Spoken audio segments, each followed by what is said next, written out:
News channel news 18 Gujarati હું છું આપની સાથે દીપા શર્મા। મહત્વપૂર્ણ સમાચાર પ્રાપ્ત થઈ રહ્યા છે। કેન્દ્રીય ગૃહમંત્રી અમિત શાહ આજે મહાકુંભમાં મહાસ્નાન કરવા પ્રયાગરાજ જશે। બડે હનુમાન મંદિરમાં પૂજન વિધિ બાદ દર્શન કરશે। સાથે સાથે સંતો સાથે પણ મુલાકાત બાદ ભોજન પ્રસાદી પણ લેવાના છે। આ સમગ્ર કાર્યક્રમમાં સીએમ યોગી આદિત્યનાથ પણ તેમની સાથે હાજર રહેશે। महाकुंभનો શુભ સંયોગ તમામની અપીલ કરવામાં આવી રહી છે દેશવાસીઓને કે મહાકુંભમાં આવો અને મહાકુંભમાં શાહી સ્નાન ડૂબકી લગાવીને પુણ્યનું ભાથું બાંધો। એવામાં અમિત શાહ પણ પહોંચશે આજે પ્રયાગરાજ અને મહાકુંભમાં શિરકત કરશે। તેમની સાથે યોગી આદિત્યનાથ યુપીના મુખ્યમંત્રી પણ હાજર રહેશે। સંતો સાથે ગૃહમંત્રી ભોજન પણ કરવાના છે। મુલાકાતનું પણ આયોજન કરવાનું છે। महाकुंभમાં ડૂબકી લગાવવા માટે દેશમાંથી નહીં પરંતુ વિદેશમાંથી પણ મહેમાનો આવી રહ્યા છે। ત્યારે ગૃહમંત્રી અમિત શાહ પણ આજે પ્રયાગરાજ પહોંચશે। સીઆર પાટીલે સૂચક નિવેદન આપ્યું। સંગઠનમાં ફેરફાર થશે એ સવાલના જવાબમાં તેમણે નિવેદન આપ્યું કે થશે પછી હળવા અંદાજમાં પત્રકારોને કહ્યું કે તમે કહો એટલે કરવો પડે। સંગઠનના ફેરફારને લઈને સીઆર પાટીલે આ હળવો જવાબ આપ્યો છે। તેમણે કહ્યું કે સંગઠનમાં ફેરફાર થશે તમે કહો છો એટલે કરવો પડશે।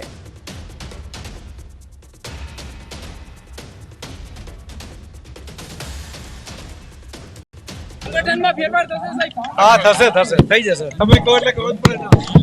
સંગઠનમાં ફેરફાર થશે સાહેબ? હા થશે થઈ જશે। તમે કહો એટલે કરવું જ પડે ને। अलग राज्य भील प्रदेश की फरी मांग उठी है। आदिवासी नेता और धारासभ्य चैतर वसावाए सागबाराना नानीनाल गाम पास योजायेला कार्यक्रम में मांग करी। धारासभ्यए भाषण में कहूं कि अपनी जमीनों बचाववा अपने आगळ आववुं पड़शे। वन विभाग द्वारा अपना लोकोना मकानो झूंपड़ाओ तोड़ाई रह्या छे। भील प्रदेशनी लड़ाई माटे जाति संप्रदाय धर्म ने बाजू पर मूकी साथे आववुं पड़शे। समाजना 50% लोको आ मामले तैयार थया छे। हजू लोकोने जागृत करवाना छे। आदिवासी समाजना न्याय माटे नेताओए एक थवुं पड़शे। देशने 29मुं राज्य भील प्रदेश तरीके मळशे। આજે 50% લોકો જાગી ગયા છે। પોતાની પાર્ટી પોતાનું સંગઠન પોતાનું ધર્મ સંપ્રદાય ઘરે મૂકીને ભીલ પ્રદેશની માંગ સાથે સહમત બન્યા છે। ત્યારે આવનારા દિવસોમાં પણ આ ભીલ પ્રદેશની લડતને આગળ જવાવા માટે આગળ ધપાવવા માટે આગળ આવવું પડશે। बनासकांठा पोलीसनी कड़क कार्यवाही छतां लकी ड्रो योजायो। दियोदરના રાટીલા ગામમાં યોજાનાર રમાધણી ડ્રો રાજસ્થાનના ધનોલમાં યોજાયો હોવાની ચર્ચા છે।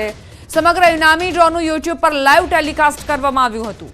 ડાયરા સાથે યોજાયેલો લકી ડ્રો વહેલી સવાર સુધી ચાલ્યો હતો। લકી ડ્રોના આયોજકોએ બાઉન્સરો બોલાવી આ કાર્યક્રમનું આયોજન કર્યું હતું। પોલીસ માત્ર તમાશો જોતી રહી। અત્યાર સુધી પોલીસે લકી ડ્રો મામલે 6 જેટલી ફરિયાદો દાખલ કરી છે। लकी ड्रोना आयोजको વધુ કૂપનો નાખી કૌભાંડ કરે છે। 299 કૂપનની કિંમત અને 1025 ઇનામો હોય છે। સંવાદદાતા કિશોર જોડાઈ ગયા છે વધુ જાણકારી સાથે। કિશોર, આજે રમાધાણી ડ્રો રાજસ્થાનમાં યોજવામાં આવ્યો હોવાની ચર્ચાએ જોર પકડ્યું છે। શું વિગતો તેને લઈને? ચોક્કસથી દીપાજી, દિયોદરના રાટીલા ગામની અંદર જે રામાધણી નામનો જે ડ્રો યોજાવાનો હતો તે ડ્રો રાજસ્થાનમાં યોજાવા હોવાની અત્યારે ચર્ચાઓ થઈ રહી છે। મહત્વની વાત તો એ છે કે એક તરફ આવા લકી ડ્રો સામે પોલીસ ફરિયાદો પર ફરિયાદો દાખલ કરી રહી છે, તો બીજી તરફ આ જે ડ્રોના સંચાલકો છે તે પોલીસને ચેલેન્જ આપતા હોય તે રીતે રાજસ્થાન જઈને ડ્રો કરી રહ્યા છે। અને આ ડ્રોનો જે સમગ્ર કાર્યક્રમનું લાઈવ ટેલિકાસ્ટ પણ કરવામાં આવી રહ્યું છે। આ ડ્રોનું જે લાઈવ ટેલિકાસ્ટ યુટ્યુબ ચેનલ પર જે કાલ સાંજે શરૂ થયું હતું અને મોડી રાત સુધી તેનું લાઈવ ટેલિકાસ્ટ પણ કરવામાં આવ્યું હતું। અને મહત્વની બાબત એ હતી કે કોઈ બબાલ ન થાય તે માટે લકી ડ્રોના આયોજકો દ્વારા બાઉન્સરો બોલાવ્યા હતા અને બાઉન્સરોની હાજરીમાં આ લકી ડ્રો યોજ્યો હતો।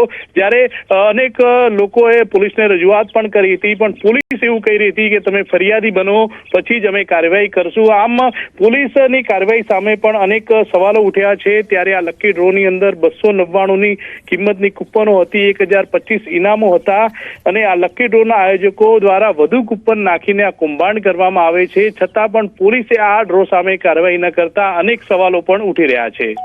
આભાર કિશોર જાણકારી આપવા માટે। જૂનાગઢમાં સત્તાધારનો વિવાદ ચરમસીમાએ પહોંચ્યો છે। આપા ગીગા ઓટલાના મહંત નરેન્દ્ર બાપુ વિજય ભગત સામે ખુલ્લીને સામે આવી રહ્યા છે। નરેન્દ્ર બાપુએ વિજય બાપુની સામે ભ્રષ્ટાચાર વ્યભિચારના ગંભીર આક્ષેપો કર્યા. નરેન્દ્ર બાપુ શનિવારે સત્તાધાર પહોંચ્યા અને વિજય બાપુને જાહેરમાં ચર્ચા કરવા ખુલ્લો પડકાર ફેંક્યો. તો બીજી તરફ આપા ગીગાના પરિવારજન મોટાભાઈ સવટ વિજય બાપુના સમર્થનમાં આવ્યા અને આક્ષેપોને ફગાવ્યા. ગીતાબેનના બંગલાને લઈને પણ ખુલાસો કર્યો. મારે ઘર્ષણ નથી કરવું, આજે તમે સમજી લેજો. હું ઘર્ષણથી ફાટી નથી પડતો. એનું પાત્રો હું ને વિજય ભગત આમને સામને વાત કરીએ. હા બાપુ કીધું કીધું મેં ના પાડી. મેં એમ કીધું કે ભાઈ તમે આવી જાઓ. વિજય ભગત ને મોટા ભાઈ ને જેને આવવું હોય એને, તો તમે એને કેમ ન કીધું કે આ પુરાવાઓ ખોટા છે, તમે તમારી પાસે સાચા પુરાવાઓ એ લાવો. આક્ષેપો તો અત્યારે એક ફેશન થઈ ગઈ છે, ગમે એની ઉપર ગમે એવા આક્ષેપો તમે કરી દો, પણ એ જરૂરી નથી કે કોઈ પણ વ્યક્તિ આક્ષેપો કરે તો એના દરેક આક્ષેપના જવાબ દેવા. ગીતાબેન એની પ્રિમાઇસીસમાં રહે છે, આપણે કઈ લેવા દેવા નથી, સત્તાધારને કઈ લેવા દેવા નથી. એમના પતિ જે હતા બટુકભાઈ તારપરા, એમની સાથે અહીંયા રહેતા, અને બટુકભાઈ તારપરા જે બંગલો બનાવ્યો છે એવું એને 2 દિવસ પહેલા પોતે પ્રસ્થાપિત કરી દીધું છે. પેલા વાતો એવી થતી હતી કે બાપુ અહીંથી 4 કરોડ રૂપિયા આપ્યા અને 5 કરોડ રૂપિયા આપ્યા અને એનો બંગલો બનાવી દીધો. હવે મૂળ બંગલો ખાલી 4.5 લાખમાં બન્યો છે. સમાચાર આણંદથી. ઉમરેઠમાં તસ્કરોનો તરખાટ જોવા મળી રહ્યો છે. સૈફુલ્લા નગર સોસાયટીમાં તસ્કરોના આટાફેરા. રાત્રે ચોરીના ઈરાદે આટાફેરા માર્યા. તસ્કર ટોળકી સીસીટીવીમાં કેદ થઈ. ઉમરેઠ પોલીસના નાઇટ પેટ્રોલિંગ પર પણ સવાલ ઉઠ્યા છે. સ્થાનિકો મુજબ તસ્કરો અગાઉ આ વિસ્તારની સોસાયટીઓમાં ચોરીને અંજામ આપી ચૂક્યા છે. તસ્કર ટોળકી કઈ રીતે સક્રિય થઈ છે, આ સીસીટીવી ફૂટેજ તેનો પુરાવો આપે છે. કઈ રીતે તસ્કરો આવ્યા અને ત્યારબાદ ચોરીને અંજામ આપ્યો. સ્થાનિકો મુજબ તસ્કરો અગાઉ પણ આ જ રીતે ચોરી કરી ચૂક્યા છે. તસ્કરોને કોઈ જ ડર નથી, કોઈ જ ભય નથી પોલીસનો. કચ્છ સરહદથી ઝડપાયો ઘૂસણખોર. પાકિસ્તાની ઘૂસણખોર ઝડપાયો હોવાની જાણકારી. બીએસએફના જવાનોએ આરોપીને ઝડપી પાડ્યો છે. ઘૂસણખોર પાકિસ્તાનના સિંધનો વતની હોવાની જાણકારી બીએસએફે આપી છે. બીએસએફે ઘૂસણખોરની સઘન પૂછપરછ હાથ ધરી છે. આણંદથી સમાચાર. નાવડી પલટી જતા 3 લોકોના મોત થયા છે. વાંસદ મહીસાગર નદીમાં નાવડી પલટી જતા પિતા પુત્ર સહિત ભત્રીજાનું ડૂબી જવાથી મોત. વાંસદ મહીસાગર નદીમાં માછીમારી કરી રહેલા પરિવાર પર આભ તૂટ્યું. નાવડી પલટી જતા ડૂબતા 3 લોકોના મોત થયા છે, જેમાં પુત્ર, પિતા અને ભત્રીજાનો સમાવેશ થાય છે. પુત્ર અને ભત્રીજાને બચાવવા જતા પિતાનું પણ ડૂબી જવાથી મોત નીપજ્યું હતું. વડોદરામાં માનવતા પર સવાલ ઉઠાવતી ઘટના સામે આવી. એમએસ યુનિવર્સિટીના ગેટ પાસે રિક્ષાની અડફેટે મહિલાનું મોત થયું. માનવતા મરી પરવારી હોય તેમ કલાકો સુધી મૃતદેહ રસ્તા પર પડી રહ્યો. જ્યારે ઘટના સ્થળેથી પોલીસ સ્ટેશન ફક્ત 200 મીટર દૂર હતું, તેમ છતાં કલાકો બાદ પોલીસ સ્ટાફ પહોંચ્યો. અજાણી મહિલાના હાથ પર સારવાર માટેની વેન ફ્લો પિન જોવા મળી હતી. મહિલા કોઈ હોસ્પિટલમાંથી સારવાર લઈને આવી હોવાની આશંકા છે. ત્યારે હાલ પોલીસે મૃતદેહને પીએમ અર્થે ખસેડી અકસ્માત અંગે વધુ તપાસ હાથ ધરી છે. મહિલાની ઓળખ માટેના પ્રયત્નો શરૂ કરાયા છે. સુરતમાં નવી સિવિલ હોસ્પિટલના ગેટ બહાર યુવક સિટી બસની નીચે ઘૂસી ગયો. પાલિકા સંચાલિત સિટી બસની નીચે યુવક ઘૂસી જતા લોકો અવઢાવોમાં મુકાઈ ગયા. યુવકને બસ નીચેથી બહાર કાઢવા અડધો કલાક સુધી પ્રયાસ કરાયા. બસમાં સવાર મુસાફરો પણ નીચે ઉતરી ગયા. આખરે યુવક બહાર નીકળતા લોકોએ રાહતનો શ્વાસ લીધો. યુવક માનસિક રીતે અસ્થિર હોવાનું સામે આવતા તેને સારવાર માટે હોસ્પિટલ ખસેડાયો હતો. ભાવનગરમાં બુટલેગરના ત્રાસથી નિર્દોષ વ્યક્તિએ ઝેરી દવા ગટગટાવી આપઘાત કર્યો. જૂની શોભાવડ ગામના વતની અને તળાજા શહેરમાં નોકરી કરતા દીપક ખીમજી સોસાએ પોલીસને બુટલેગરો ગામમાં દેશી દારૂનો વેપલો કરતા હોવાની જાણ કરી હતી. આ અંગે મૃતકે ગામના કિશોર મીઠા, ગોવિંદ ભરવાડ અને સંજય ભોપા ચુડાસમા વિરુદ્ધ ફરિયાદ કરી હતી, જેથી પોલીસે દારૂનો વેપલો ઝડપી પાડ્યો અને આરોપીઓ સામે કાર્યવાહી કરી. જેની અદાવત રાખી આરોપીઓએ મૃતકને માનસિક ત્રાસ આપી હેરાન પરેશાન કર્યો, જેથી મૃતકે આપઘાત કરી લીધો. આપઘાત પૂર્વે મૃતકે પોતાના ભાઈ પ્રવીણભાઈ સોસાને ફોન કરી આરોપીઓની વિગત આપી હતી. તળાજા પોલીસે બનાવ અંગે તપાસ હાથ ધરી છે. 6:30 થી 6:45 ગાળામાં મને ફોન કર્યો કે ભાઈ હું દવા પી ગયો છું. મેં કીધું હું કોના કારણે દવા પીધી? તો મને કે કિશોર મીઠાભાઈ રાઠોડ, ગોવિંદ ભરવાડ પછી આપણે સંજય ભોળાભાઈ ચુડાસમા અને સાજીદ દોલુ ઉર્ફે વેલીમ, આ ચારેયના કારણે હું દવા પી જાઉં છું. બરાબર, હું કદાચ મરી ગયો તો મારી છોકરીનું ધ્યાન રાખજે, અને મરી ગયો તો આ ચારેયના નામ મને કે પોલિટિશિયન લખાવી દેજે. ભરૂચના અંકલેશ્વરમાંથી શિકારી દીપડો આખરે પાંજરે પુરાયો છે. ખરોડ ગામમાં 2 દિવસથી આંટાફેરા કરતો કદાવર દીપડો વન વિભાગે મુકેલ પાંજરામાં પુરાતા ગ્રામજનોએ રાહતનો શ્વાસ લીધો. ગામમાં દીપડાની હાજરીથી સ્થાનિકોમાં ફફડાટ ફેલાયો હતો. પાંજરામાં મારણનું શિકાર કરવા આવેલ દીપડાને સુરક્ષિત જંગલ વિસ્તારમાં મુક્ત કરવાની તજવીજ હાથ ધરાઈ.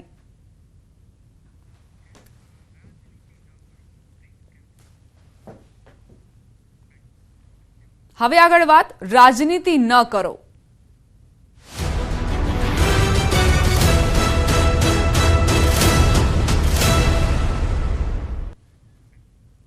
નામ લીધા વિના જયેશ રાદડિયાનો નરેશ પટેલને પડકાર. એક વખત રાજનીતિના મેદાનમાં આવી જાઓ. રાજનીતિમાં આવવા સમાજને વચ્ચે લેવાનો.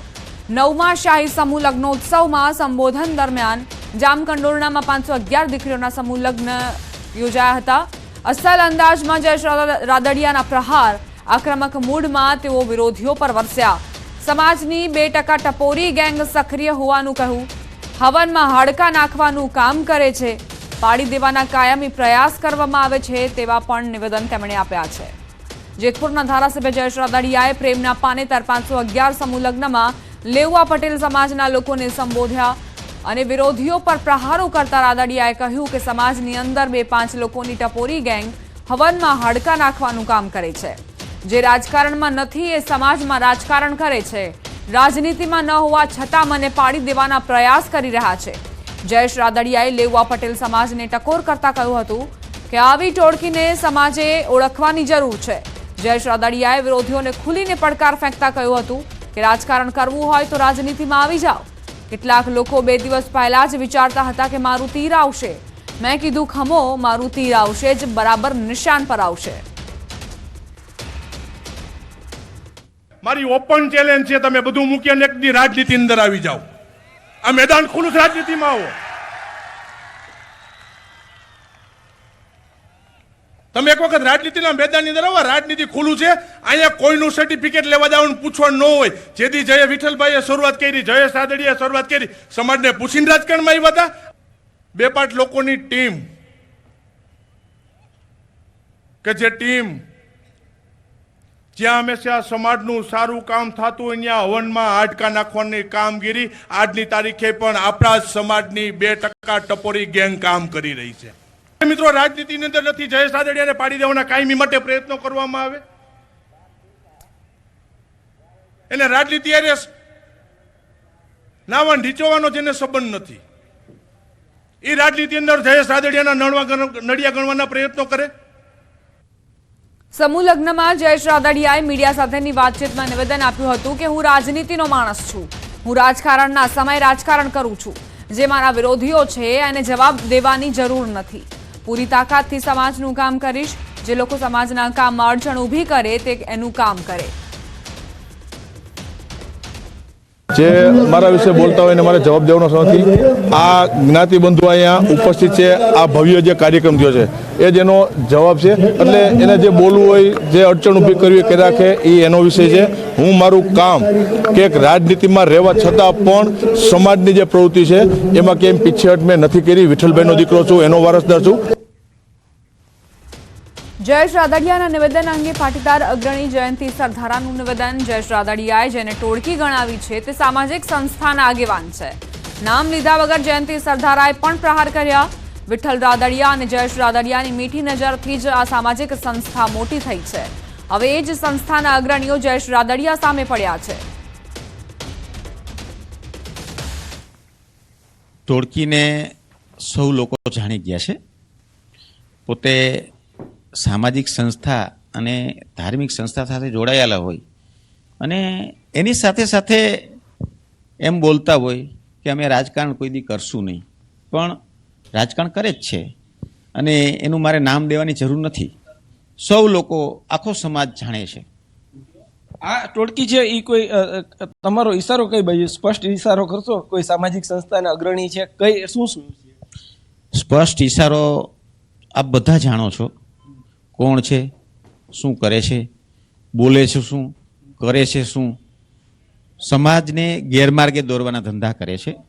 હવે સમાજ એની શાન ઠેકાણે લઈ આવશે જ. કઈ સંસ્થા સાથે જોડાયેલી છે આ ટોળકી? મારે સંસ્થાનું નામ પણ નથી દેવું, પણ બધા જાણે છે. છતાં પણ ક્યાં અગ્રણી છે, શું છે, થોડું ઘણો ઈશારો કરજો. ભલે આપ નામની કોઈ જરૂર નથી, નામ ન લ્યો તો કઈ નહીં. મારે નામમાં પડવું નથી, પણ આખી દુનિયા હવે જાણી ગઈ છે. આ ટોળકી દ્વારા આપની ઉપર હુમલો કરાયો તો શું? હા, લગભગ આ જ ટોળકી. ભૂતકાળમાં તમે નામ લઈ ચૂક્યા છો, શું કહેશો?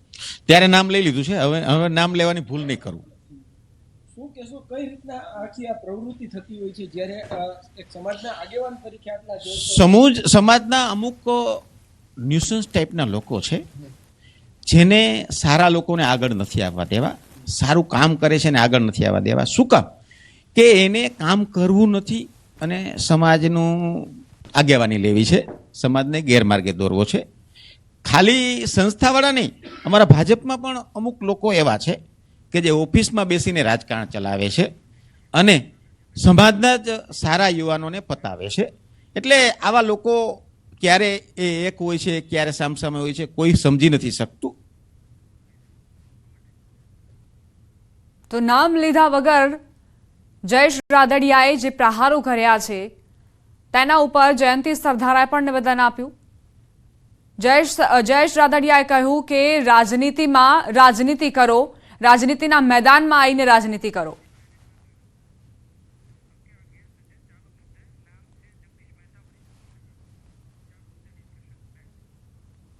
અમારી સાથે વરિષ્ઠ પત્રકાર જગદીશ મહેતા જોડાઈ ગયા છે. જગદીશભાઈ, આ જે નિવેદનોનો જે યુદ્ધ જામ્યો છે, અત્યારે જયેશ રાદડિયાનું નિવેદન આવ્યું અને ત્યારબાદ જયંતી સરદારાએ પણ ઝંપલાવ્યું છે, તમે શું કહેશો? તમારી પ્રતિક્રિયા પહેલા તો જુઓ દીપાબેન, આ એક જૂનો ઝઘડો છે અને એટલો ઊંડો ઘા છે કે એને મલમ કરવાથી મેળ પડે એમ નથી. અચ્છા, આ પડઘા પડે છે એટલે કહું છું, હું બોલું એટલે એમ થાય છે. પણ હવે વાત એવી છે બેન કે જયેશ રાદડિયા અને નરેશ પટેલ આ બંને વચ્ચે, ઓ સોરી, એક મિનિટ, હું બોલું પછી પાછો અવાજ આવે ને એવું છે. હા હા, હવે એનો જૂનો ઝઘડો છે. એટલે શું છે, નરેશ પટેલ વારંવાર રાજકારણમાં આવવાની વાત કરે છે, પરંતુ પ્રોક્સી વોરથી, પ્રોક્સી વોર એટલે સીધી રીતે નહીં. અને વચ્ચે જ્યારે એકબીજાની સામે નિવેદનબાજી થઈ હતી ત્યારે જયેશ પટેલે જાહેરમાં કીધું હતું કે ભાઈ તમારે મેદાનમાં રાજકારણમાં આવવું તો સીધી રીતે આવી જાઓ, વાકાતરાહું બોલોમાં, અમારા કાર્યમાં તમે વિક્ષેપ પાડોમાં. પછી બધાને ખબર પડી કે લેવા પટેલમાં બે મોટા દિગ્ગજ નેતાઓના ગજગ્રાહને કારણે આખો સમાજ ડખે ચડે એમ છે. એટલે કેટલાક લોકોએ કોશિશ કરી કે ભાઈ તમે જાહેરમાં આવી રીતે મોરો ભટકાડોમાં, કાઠિયાવાડની ભાષામાં, જેમ હમણાં બે કલાકારોએ મોરો ભટકાવવાની વાત આવી હતી તેમ. હવે એ પછી સમાધાન થયું ખરું, પણ એ સમાધાન પણ પાકું રેણ કહી શકાય એવું નહોતું થયું અને બટકણું નીવડ્યું. એટલે કે સમાધાન તૂટી પડ્યું એમ કે તો ચાલે. હવે શું થયું છે એ તમને કહું છું.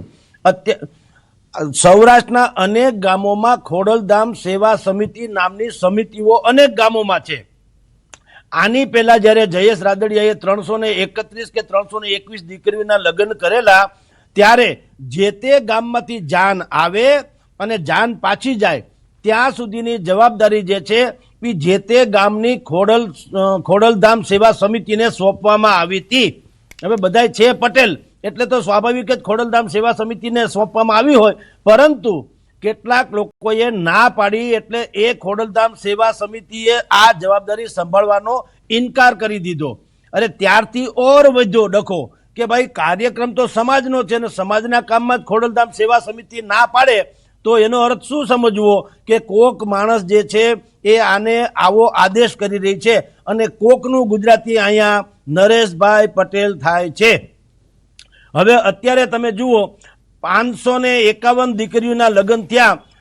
સૌરાષ્ટ્રના ઇતિહાસમાં શાયદ સૌથી મોટો આ સમૂહ લગ્નોત્સવ હતો અને એ પણ એક જ જ્ઞાતિનો એટલે કે લેવા પટેલનો. બાકી બધે લગ્ન થયા છે 300-500 જેવા, પણ એ સર્વ જ્ઞાતિય હોય છે. આ લેવા પટેલ સમાજનો 551 દીકરીનો લગ્નનો કાર્યક્રમ હતો. એમાં પણ કેટલાક લોકોએ સોશિયલ મીડિયામાં જયેશભાઈ રાદડિયાની વિરુદ્ધમાં પોસ્ટ મૂકી હતી અને એ પોસ્ટ મૂકી એનું ધ્યાન જયેશભાઈને સ્વાભાવિક જ ધ્યાને પડી જ હોય એટલે એમાં ખબર પડી કોણે મૂકી છે. 2 વ્યક્તિ એવી છે જેણે આ પોસ્ટ મૂકી હતી અને બે વ્યક્તિ છે એ નરેશભાઈ પટેલની ખાસમ ખાસ છે અને એટલે આજે એટલે ગઈકાલે જયેશભાઈએ જાહેરમાં કહેવું પડ્યું કે કેટલાક 2 કોડીના એવો શબ્દ એણે વાપર્યો એટલે કે જેનું વજૂદ કે વેલ્યુ જયેશભાઈ એમ કહે છે કે અમારા લેવલનું નથી. 2 કોડીના એટલે કે ટપોરી ટાઈપ કીધા. એ ટપોરી ટાઈપ શબ્દ પણ બુદ્ધિપૂર્વક વાપર્યો છે કે જયેશભાઈ એમ કહેવા માંગે છે કે જે લોકો એના આકા એટલે કે નરેશભાઈ પટેલ એની સાથે હરે ફરે છે પરંતુ એની પોતાની કોઈ વેલ્યુ નથી સમાજમાં કે એ મારી હરોળ, મારી એટલે જયેશ રાદડિયા એની હરોળમાં કાંઈ બોલી શકે. એટલે એ નરેશભાઈ પટેલ એવું માનવું છે જયેશભાઈનું કે નરેશભાઈના ઈશારે જ આ લોકો આવી સોશિયલ મીડિયામાં પોસ્ટ મૂકી રહ્યા છે અને એટલે જયેશભાઈએ કાલે ગર્જના કરવી પડી કે આવા 2 કોડીના અથવા તો ટપોરી ટાઈપ કેટલાક 2% લોકો છે એ હવનમાં હાડકા નાખવાની કોશિશ કરે છે પરંતુ એને કરાવે છે કોઈક બીજું અને એટલે એણે કોથળામાં પાંચેરી રાખી અને એમ કીધું કે જો તમારે રાજકારણમાં આવવું હોય તો મારી જેમ સામી છાતીએ આવી જાવ, પ્રોક્સી વોર લડોમાં. આમ આખા સૌરાષ્ટ્રના લેવા પાટીદાર સમાજમાં 2 દિગ્ગજ નેતાઓનું જે યુદ્ધ છે જયેશ પટેલ અને નરેશ પટેલ, આ બંનેનું યુદ્ધ જે છે હવે ચરમસીમાએ પહોંચ્યું છે. બેન જી જગદીશભાઈ, જે રીતે જયેશભાઈએ નિવેદન આપ્યું કે તમે સમાજમાં રાજકારણ કરી રહ્યા છો, રાજનીતિમાં આવીને રાજકારણ કરો, રાજનીતિના મેદાનમાં આવો તો તમને બતાવીશું, એનો તમે અર્થ કેવી રીતે જોઈ રહ્યા છો? બિલકુલ બેન, આ તો સીધી સાદી વાત છે. તમારે સમાજમાં રાજકારણ ન રખાય, રાજકારણમાં સમાજનું હિત જોવું જોઈએ. નરેશભાઈ પટેલ સીધી રીતે શું કામ સમાજના કાર્યમાં આગળ આવવાને બદલે આ પ્રકારનું પ્રોક્સી વોર લડે છે એ સમાજને પણ સમજાતું નથી. હું એવા અનેકો લેવા પાટીદારના નેતાઓ અને એની સોસાયટીઓના લોકોને હું ઓળખું જાણું છું જે નરેશ પટેલની સાથે પણ સંકળાયેલા છે. એ બધાનું પણ માનવું છે કે નરેશભાઈ પટેલનું સ્ટેન્ડ ક્લિયર નથી કે એ રાજનીતિ કરવા માંગે છે કે સમાજનીતિ કરવા માંગે છે. મેં અનેક વખત ભૂતકાળમાં કીધું છે કે ખોડલધામની રચના જે થઈ એ રચના થઈથી શું કરવા, લેવા અને કડવાને એક કરવા માટે. એને બદલે નરેશભાઈ પટેલે ત્યાં સમાજકારણને બદલે રાજકારણને વધુ પ્રાધાન્ય આપ્યું હોવાથી લેવા અને કડવા તો એક થતા થશે એ તો દૂરની વાત છે. લેવામાં ને લેવામાં અનેક પ્રકારના ફાટા પડી ગયા જે અત્યારે તમે હું એક તો ચર્ચા કરી જ રહ્યા છીએ કે તમે જયેશ પટેલ ગ્રુપ અને નરેશ પટેલ ગ્રુપ આ તો થઈ ગયું છે. હવે પાટીદારોમાં તમે જુઓ, કડવા પાટીદારોએ રાજકોટમાં ખોડલધામની સામે સરદાર ધામ બનાવવાની જાહેરાત કરી છે અને એ પણ ઝેરોક્સ કોપી છે, બલકે અલ્ટ્રા મોડર્ન છે, ખોડલધામ કરતાં પણ વિશેષ મોટું, સારું અને અદ્યતન. હવે એ જે જાહેરાત થઈ છે એનાથી પણ સમાજમાં તો વિઘટન થવાનું જ છે કારણ કે હવે કેટલાક લોકો ખોડલધામને માનવાવાળા હશે અને કેટલાક લોકો જે છે એ સરદાર ધામને માનવાવાળા હશે. આમ બધું તમે જુઓ તો આખો સમાજ જે એક સમયે એક હોવાને કારણે રાજનીતિમાં એનો બોલો શબ્દ ઝીલાતો હતો એને બદલે હવે એમાં ફાટા પડી ગયા છે.